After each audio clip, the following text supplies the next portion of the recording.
ازيكم؟ النهارده تغطيه خاصه من جلوبال فيليج او القريه العالميه في دبي. تابعوني لحد الاخر وهتشوفوا حاجات جميله جدا. يلا بينا. القرية العالمية من أفضل الأماكن الترفيهية للعائلات، كمان تقدر تعمل فيها شوبينج كويس، فيها شوية مطاعم وحاجات حلوة كتير. القرية العالمية بتفتح بس أبوابها من أكتوبر لإبريل، يعني في الوقت اللي فيه الجو حلو، وده لأنها بتعتمد على الأوبن أريا أو الأماكن المفتوحة. وطبعا بتفتح كل أيام الأسبوع من الحد للخميس، بس يوم الثلاث مخصص للعائلات. ومش محتاج أقول لكم إن القرية العالمية دي موجودة في إمارة دبي في الإمارات العربية المتحدة. بالنسبة لسعر تذكرة الدخول فهي 20 درهم إماراتي، أما لو أنت جامد قوي بقى فاحجز عن طريق الانترنت، هيبقى التيكت ب 18 درهم بس، وده عن طريق الموقع الالكتروني globalvillage.ae او عن طريق الابلكيشن بتاع القريه العالميه، وده اللي هتلاقيه بسهوله في اب ستور او بلاي ستور. هتلاقوا اللينكات موجوده في وصف الفيديو. مش محتاج اتكلم عن دبي كتير لان انتوا عارفين جمالها واهتمامها بالزائر في كل وقت وفي كل مكان، حتى ادق التفاصيل اللي انت ممكن ما تكونش واخد بالك منها واللي ممكن تحتاجها هناك. اللي عاملها عايزك تتبسط، يعني لو انت عندك عيل صغير حطه في عربيه من دول هيبقى مبسوط ومش هيعكن عليه. عندك حد كبير تقدر تجيب له كرسي متحرك مانيوال او بالكهرباء. الاجمل من كده لما تشوف في اماكن لشحن الموبايلات. لا ما تفهمنيش غلط، انت مش هتسيب تليفونك يتشحن هنا، انت بتأجر باور بانك مشحون عن طريق الابلكيشن، تاخده تشحن بيه الموبايل بتاعك وترجع ترجعه تاني، وبكده هو مش هيعطلك عن اللف والدن جوه القريه والشوبينج. واكيد منظر زي اللي حضراتكم شايفينه دلوقتي ده كفيل انه يفتح نفسك على الشوبينج والخروجه كلها. في ناس بتيجي من كل حته في الامارات عشان بس يقعدوا القعده دي ويتفرجوا على منظر الغروب اللي يجنن اللي حضراتكم شايفينه ده. وبما ان القريه العالميه معموله على مساحه ضخمه جدا، فكان لازم ان يكون في وسيله نقل داخليه للناس اللي ما يقدروش ان هم يمشوا مسافات طويله، وعشان كده هتشوف عربيه الجلف دي في كل مكان. اول ما دخلت على ايدي الشمال لقيت الكويت وبعدها اليمن وبعدين مصر، وكل دوله حاطه الحاجات اللي هي مشهوره بيها من ثقافات وتاريخ وسلع ممكن تشتريها وما تلاقيهاش في اي مكان بره. دخلتهم كلهم بالترتيب، بس هركز على مصر عشان كان فيها حاجات مميزه جدا، وتقريبا كان اكتر جناح زحمه. اول ما تدخل هتلاقي الملابس بجميع انواعها وتصميماتها، والجميل ان شفت نسخه مصغره من خان الخليلي بانتيكاته وتماثيله الفرعونيه الصغيره، وكمان الاشغال اليدويه المصريه المبدعه، ده غير العود والطبله، الحاجات اللي بتفكرك بتراث الدنيا وزمن الفن الاصيل الراقي. وهنا كمان فوانيس رمضان بكل اشكالها، والانتيكات الجميله والفناجيل اللي تفتح نفسك على القهوه، والسبرتايه والكنكه النحاس، واغاني الست شغاله، شويه تحف بجد تجنن، تشم فيها ريحه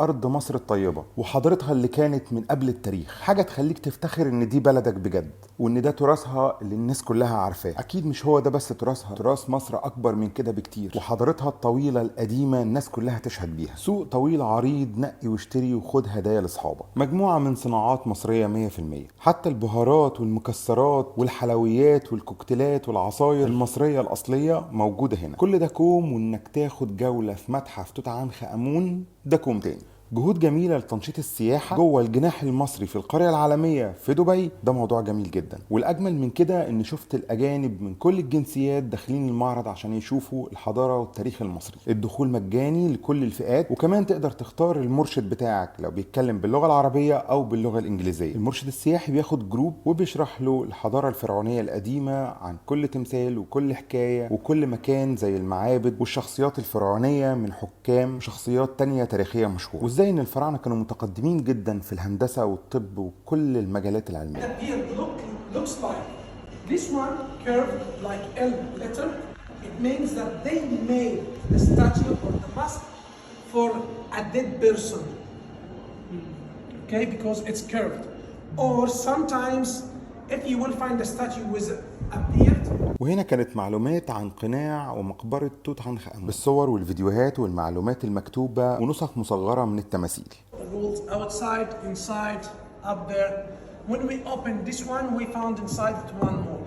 When we opened this, we found this. When we opened this, we found this. So 4, 1, 2, 3, 4 big rooms inside each other's, like the Russian doll. You know the Russian doll? The Matryoshka? Yeah, Matryoshka. Inside them, we found one big sarcophagus, this one, which made of granite. حضارة كبيرة جدا وتاريخ طويل، حاولوا يختصروها في الجولة اللي مدتها حوالي 10 دقايق، واللي اتكلمت عن جزء صغير جدا من الحضارة دي والعلم والتقدم الكبير اللي كان بيمتلكه المصري الفرعوني القديم من آلاف السنين، واللي العالم كله لحد دلوقتي بيقف مذهول قدامه. The jackal used to eat the dead people in the past. That's why they had to stop it from eating their mummies. How?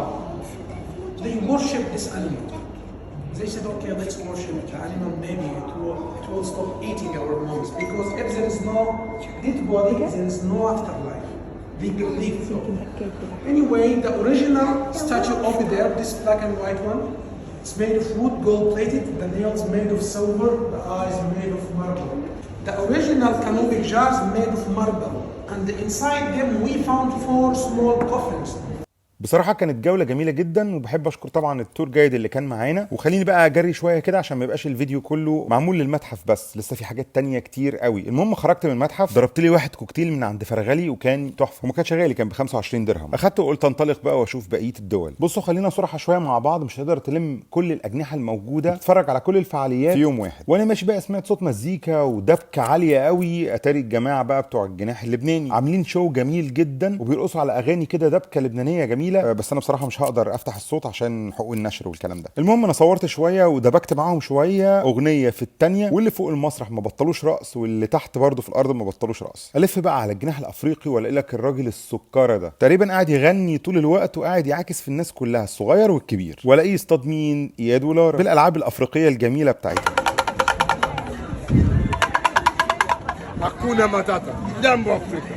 Nakaribisha Afrika yetu. Hakuna Matata. What's the meaning of Hakuna Matata? Hakuna Matata ما في مشكلة. Hakuna Matata.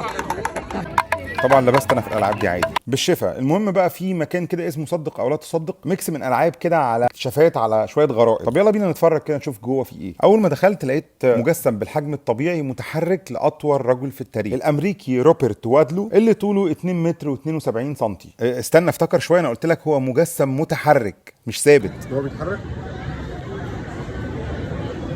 اهو بيحرك راسه شمال ويمين وفوق وتحت، وبيقوم يقف كمان. لا بص بيظبط نفسه وهو واقف يعني.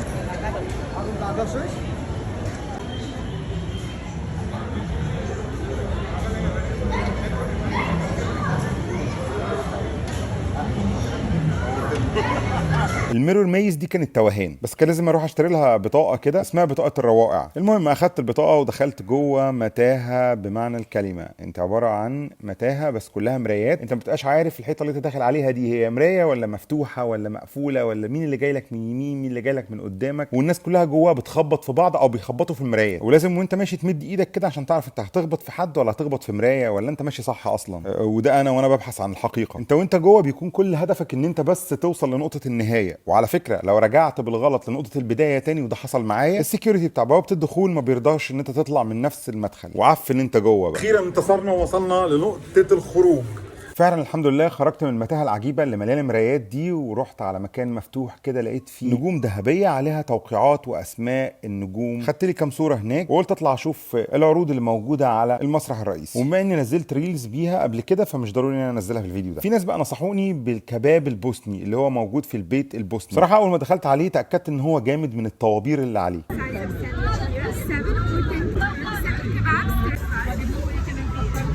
حلو ديكور الكشك على فكره، شاشة كمان عظيم فيها حاجات عادي.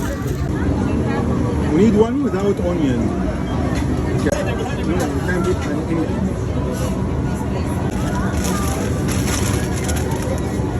This one is without onion. Without. لا شكلهم مختلفين بجد، شكله يجنن كمان. كفته انا جعان والله. ودي كانت رحلتي الصغيرة في القرية العالمية. لايك والشير، سلام.